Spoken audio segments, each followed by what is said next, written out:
বিসমিল্লাহির রহমানির রহিম। Tips store চ্যানেলের পক্ষ থেকে আপনাদেরকে স্বাগতম। বন্ধুরা, আজকে আমি দেখাবো মাইক্রোসফট এক্সেলেই আপনারা আপনাদের প্রতিষ্ঠানের ইনভয়েস অথবা ক্যাশ মেমো আমরা যেটাই বলি আমরা তৈরি করতে পারবো খুব সহজেই।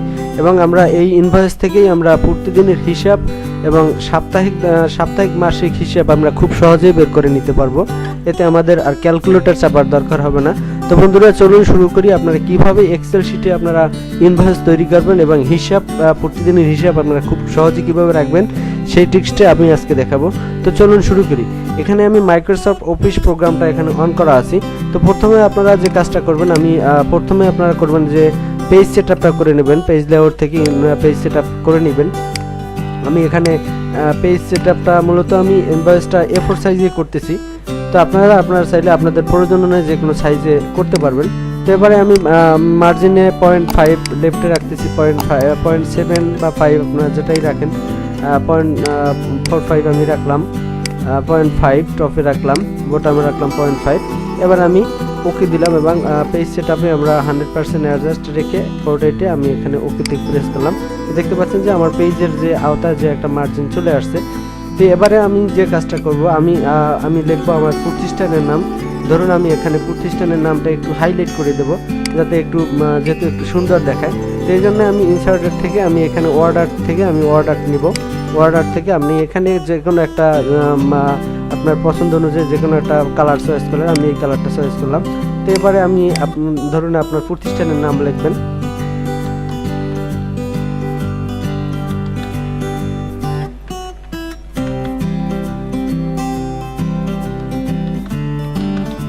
আমি এখানে প্রতিষ্ঠানের নাম লিখলাম। এবারে আমি লেখাটা একটু উপরে তুলে দেব, এখান থেকে উপরে তুলে দিলাম। এবারে লেখাটা একটু বড় দেখাচ্ছে, এত বড় লাগে না, আমি একটু ছোট করে দেই। ফন্ট সাইজটাকে আমি একটু ছোট করে দিলাম। এই যে আমি এখান থেকে ছোট করে দিলাম। এবারে আপনারা লেখাটা চাইলে একটু উঁচু নিচু করে নিতে পারেন এখান থেকে। তো এবারে আমি লিখবো যে অ্যাড্রেস, প্রতিষ্ঠানের অ্যাড্রেস লিখবো।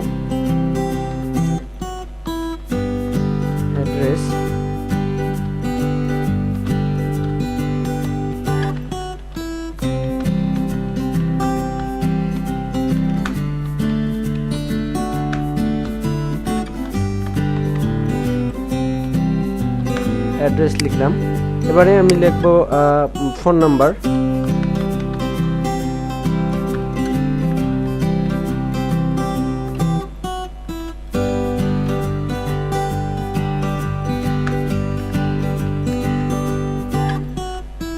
আপনি আপনার প্রতিষ্ঠানের যে কোনো একটা ফোন নাম্বার আপনারা দিয়ে নেবেন। এবারে আমি আসি, এখানে লিখব। এবারে এই লেখাটাকে আপনারা সেন্টার করে দিবেন।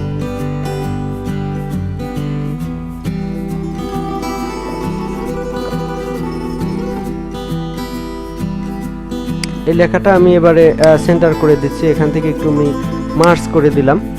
লেখাটা সিলেক্ট করে ধরে আমি এখান থেকে মার্জ করে দিলাম। এই যে এখানে এবারে দেখতে পাচ্ছেন যে আমার লেখাটা সেন্টার হয়ে আসছে। তো এবারে আমি এখানে লিখব অ্যাড্রেস, নেম, প্রতিষ্ঠানের নেম, নিচে লিখবো অ্যাড্রেস। আমি ডাউন করার লিখবো ডেট লিখলাম। এবারে আসি, আমি যে আপনার যে আইটেমগুলো মানে আপনার যে কি প্রোডাক্ট আপনারা দিতে যাচ্ছেন এরকম এখানে একটা চার্ট করতে হবে। আমি এখানে লিখলাম সিরিয়াল নাম্বার SL, এখানে লিখলাম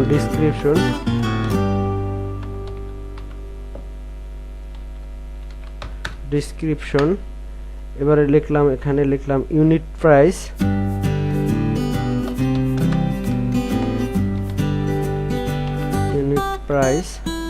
এবারে লিখবো কোয়ান্টিটি, অ্যামাউন্ট লিখলাম। এবারে আপনারা যে কাজটা করতে হবে, যেমন ডিসক্রিপশনের ঘরটা আমার একটু বড় লাগবে। যেমন ডিসক্রিপশন কি আছে, মেজারমেন্ট, কোয়ান্টিটি, ইউনিট, এগুলো সবই ঠিক থাকবে।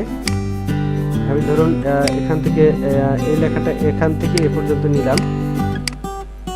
তো আমি পূর্বে যে কাজটা করেছিলাম যে মার্জ করেছিলাম, কিন্তু মার্জটা এখন আমার করা দরকার। এবারে আমি যদি এখন মার্জ করে দেই, এই লেখাটা মার্জ করে দিলাম, এখন এই লেখাটা আমার সেন্টার হয়ে আসছে। এবারে আপনি যে কাজটাকে ধরুন আপনার সিরিয়াল নাম্বারটা এত বড় দরকার নেই, ছোট হবে। আপনি সিরিয়াল নাম্বারের ঘরটা আমি চাপিয়ে দিলেন। এবারে আমি যে ঘরটা নিব, আমি এখান থেকে একটা ঘর নিব। এখানে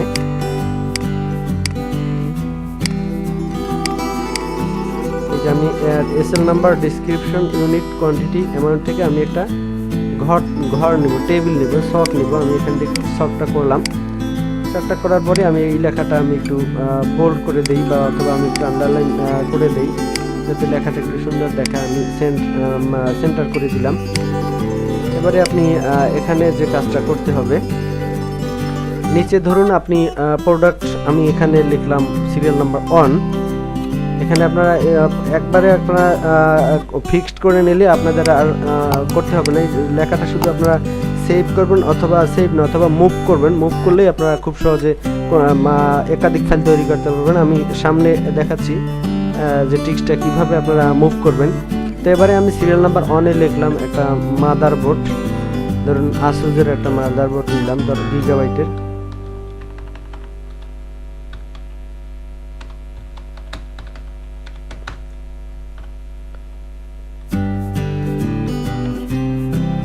মাদারবোর্ড ধরলাম, এখানে ইউনিট প্রাইস ৬০০০ টাকা এবং কোয়ান্টিটি একটা, অ্যামাউন্ট। এবারে আপনি এক্সেলের যে আমি সূত্র হিসেবে দেখাচ্ছি এই জন্যে যে আপনারা যদি শুধু কোয়ান্টিটি, ইউনিট প্রাইসটা আপনারা বসান, তাহলে আপনাদের অ্যামাউন্টটা চলে আসবে। ধরুন আমি সামেশনে ক্লিক করলাম, এখানে ক্লিক করার পরে আমি এখানে এটাকে ধরালাম, এবার গুণ চিহ্ন দিলাম অন। এবার আমি এন্টার দিই, আমার ৬০০০ টাকার যে এইটা এখানে চলে আসছে। এবারে আপনারা কি করবেন, এখান থেকে সরাসরি একটু নিচে টানবেন।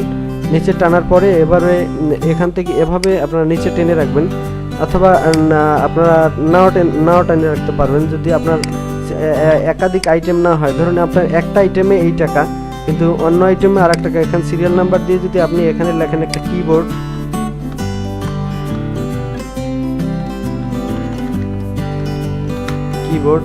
আপনার কিবোর্ড ধরেন আপনার ৪৫০ টাকা একটা।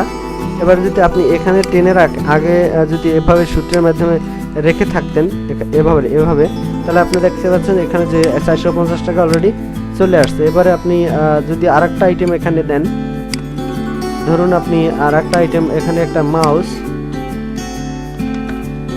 নিলেন আপনার ৩৫০ টাকা, প্রাইস একটা, এই দেখতে পাচ্ছেন এখানে ৩৫০ টাকা অলরেডি চলে আসছে। তো এবারে আমি আসি, যদি আপনার এভাবে করা থাকে তাহলে আপনি টোটাল টাকাটা কিভাবে নিয়ে আসবেন।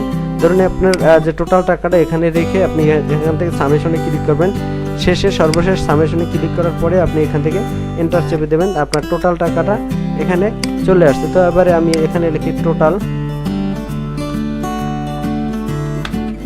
টোটাল টাকা, এখানে আমি একটা ইকুয়াল টু দিয়ে দিলাম। এবারে আসি যে আপনার নিচে যে পার্টটা আসবে,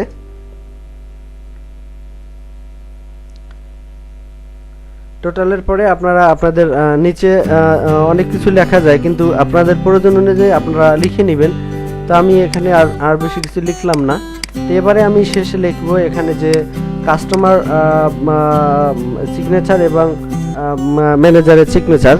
আমি এখানে লিখলাম কাস্টমার সিগনেচার,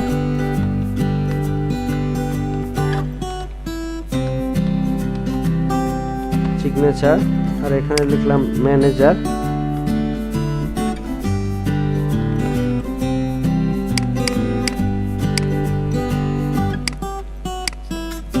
এবারে আপনারা যদি চান এখানে একটা আন্ডারলাইন করে দিতে পারেন, এখানে একটা আপনারা লাইন নিয়ে দিতে পারেন একটু সৌন্দর্যের জন্য। এই যে আমি এটা লাইন টেনে দিলাম, এইটার উপরে সিগনেচার হবে। এই যে এখানে আমি নিচে এখানে লিখবেন ইনওয়ার্ড লিখে আপনি এখানে ডট ডট টেনে দিলেন।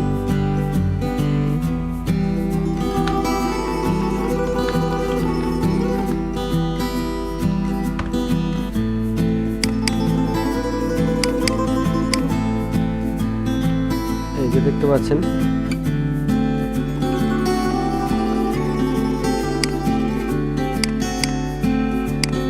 ডেটটা এখানে দিতে হবে।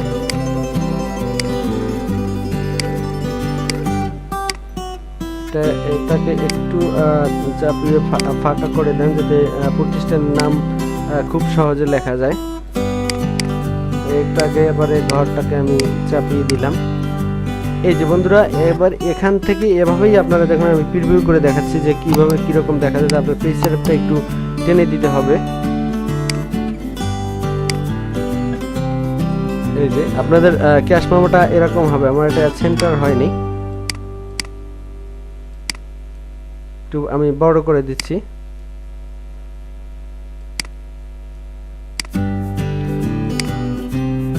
এবার প্রিভিউ করে দেখেন যে আপনাদের ক্যাশ মেমোটা এরকম এক একজনেরটা এক এক রকম হতে পারে, কিন্তু আমি এভাবেই করতেছি যাতে আপনারা আপনাদের পছন্দ মতো আপনারা ডিজাইন করে নিতে পারেন।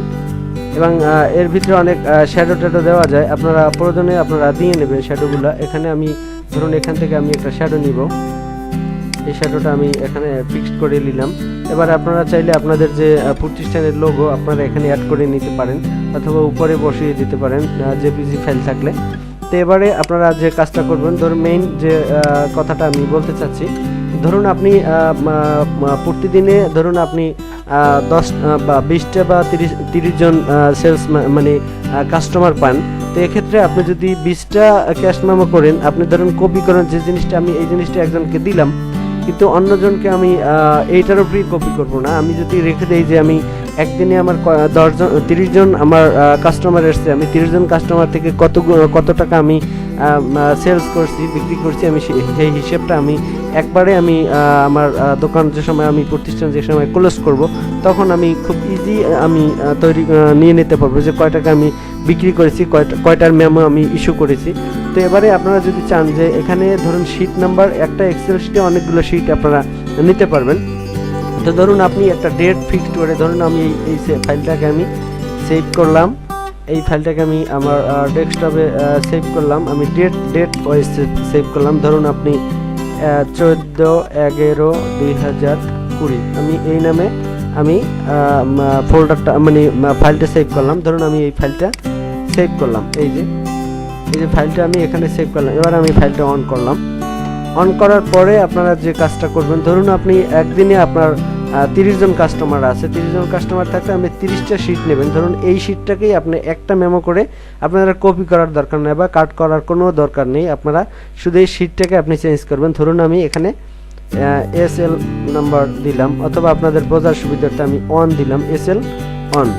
এবারে আপনি যদি চান যে এখানে এই এসএল সিরিয়াল নাম্বার 1 মানে কাস্টমার একজনকে আপনি বিদায় দিয়েছেন এবং কাস্টমার 2 নম্বর জন আসবে সেকেন্ড, তো এখানে আপনারা মুভ করবেন। মুভ করার পরে আপনি এখানে সিরিয়াল নাম্বার 1টাকে মুভ করবেন। এই যে এখানে রাইট বাটনে ক্লিক করবেন, এই যে শিটের উপরে রাইট বাটনে ক্লিক করে মুভ আর কপি এখানে যাবেন। এখানে গিয়ে আপনি এখানে শিট নাম্বার 2 আপনি সিলেক্ট করবেন, ক্রিয়েট এ কপি, এখানে আপনারা ক্লিক করবেন। দেখতে পাচ্ছেন যে এই শিট নাম্বার 2 হয়ে গেছে। আপনি এখান থেকে রিনেম করে দেন এসএল নাম্বার 2, এখানে অটোমেটিক 2 হচ্ছে, কিন্তু তারপরে আপনার সুবিধার্থে আপনারা করে দেন। এবার যদি চান এই যে আপনি এখানে আপনি বিক্রি করলেন একটা মাউস প্যাড, দাম হয়েছে 100 টাকা। এবারে আপনি এখানে ধরুন একটা ইউএসবি কেবল 150 টাকা। ধরুন আপনি সেকেন্ড কাস্টমারের কাছ থেকে আপনি এই টাকাটা নিলেন, এই টাকাটা 250 টাকা বিক্রি করলেন। এবারে আসি যে থার্ড কাস্টমার, এটাকে আপনি রাইট বাটনে ক্লিক করে আপনি মুভে ক্লিক করেন, মুভ শিট নাম্বার 2 এর পরে এবং ক্রিয়েট এই ট্রিকটা ধরিয়ে দেবেন। এবার ওকেতে দেন। এবারে আমি শিট নাম্বার কাস্টমার নাম্বার 3, এখানে আমি 3 করে দিলাম।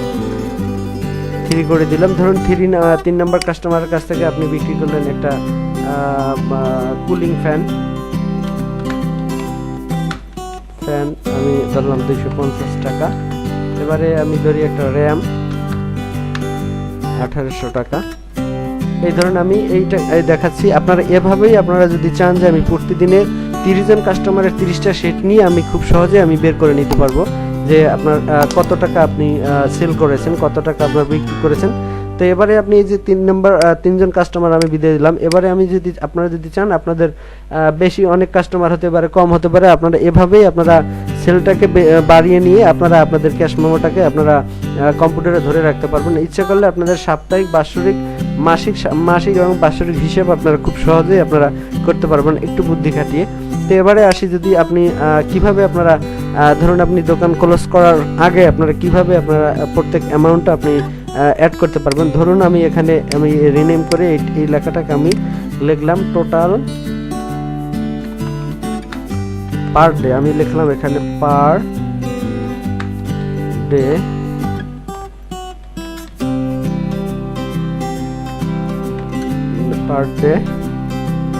টাকা, টোটাল টাকা,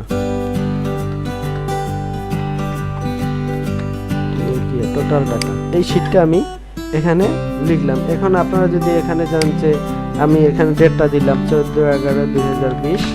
এবার আমি 14/11/2020-এ আপনার কত টাকা সেলস করেছেন। এবারে এখান থেকে আপনারা এই শীটটা এসে আপনি এখানে সামেশনে ক্লিক করবেন। আমি ইকুয়াল টুতে ক্লিক করলাম। ক্লিক করার পরে আমি যাব শীট ওয়ানে আমি কয় টাকা, 6,800 টাকা প্লাস শীট নাম্বার 2 250 টাকা, কাস্টমার নাম্বার 3 2050 টাকা। এবার আমি ওকে দেন। আপনি দেখতে পাচ্ছেন যে এখানে 9,100 টাকা 3জন কাস্টমার থেকে আপনি বিক্রি করেছেন। তো আবার এখানে যদি আপনি চান যে না আমি 30 জন, তো আমি আগেই বলেছি আপনারা যদি 30 জন কাস্টমার থেকে থাকে, 30 জন কাস্টমার প্রতিদিন হয়, এভাবেই আপনারা 30টা শীট নিয়ে আপনারা সর্বশেষ আপনারা এই শীটটা যদি আপনারা এই এক্সেলের মাধ্যমে যদি আপনারা এই ক্যালকুলেশনটা নিয়ে আসতে পারেন, তাহলে আপনারা আপনাদের দৈনিক হিসাব আপনারা খুব সহজে নিতে পারবেন। এবার যদি চান আপনার যে সাপ্তাহিক, ধরুন আপনি আজকে এই শীটটা ক্লোজ করেছেন, আজকে একদিনে আপনি 9,100 টাকা আপনি বিক্রি করেছেন, এই শীটটা আপনার ক্লোজ, আপনি এখান থেকে ক্লোজ করে দিলেন। এবারে আপনি এই শীটটাকে, যেমন এক্সেল শীট অন, আপনারা অবশ্যই ফোল্ডার করে নেবেন মাসিক হিসাবে বা সাপ্তাহিক হিসাবে। এটাকে আমি কপি করলাম, কপি করে এটাকে আপনি রিনেম করে দেন। আপনি যেহেতু এখানে লেখেন 14/11, আমি এখানে দিলাম 15/11/2020। এবার আমার 15/11 ডেট শেষ। এবার আমি আসছি এখানে আপনার 15 তারিখে। তো 15 তারিখে আপনার যদি প্রথম একদিনে আপনি 30টা শীট নেওয়ার থাকে, একটা শীট যদি আপনি সামেশন ইকুয়াল টু মানে আপনার এক্সেল সূত্র হিসেবে ধরিয়ে নিতে পারেন, যেমন এখানে যদি আমি মাউস দ্বিতীয় দিন, তার মানে 15 তারিখ, আপনি যদি এখানে 500 টাকা, 300 টাকা, 800 টাকা, এই 8,000 টাকা। এখন ধরেন আমি যাই যে ওই যে টোটাল পার ডে টোটাল টাকাতে আমি যাই, দেখেন এখানে কিন্তু আগে 9,100 টাকা ছিল, এখন কিন্তু 11,100 টাকা আছে। তার মানে এখানে আমি কোয়ান্টিটি এবং টাকা চেঞ্জ হয়েছে, অটোমেটিক আমার এটা টোটাল টাকাটা এখানে চলে আসছে। তো বন্ধুরা, এভাবেই আপনারা আপনাদের প্রতিষ্ঠানের দৈনিক হিসাব এবং সাপ্তাহিক, মাসিক যেটাই আপনারা করতে চান, এই হিসাবটা আপনারা খুব সহজে এভাবে করে নিতে পারবেন। তো বন্ধুরা, আজকে এই পর্যন্তই। আপনারা যদি আমার টিউটোরিয়ালটি কোনো উপকারে আসে, কাজে আসে, তাহলে অবশ্যই আমার চ্যানেলটিকে সাবস্ক্রাইব করে সাথে থাকবেন, কমেন্টস করবেন, শেয়ার করবেন। সবাইকে ধন্যবাদ। আসসালামু আলাইকুম।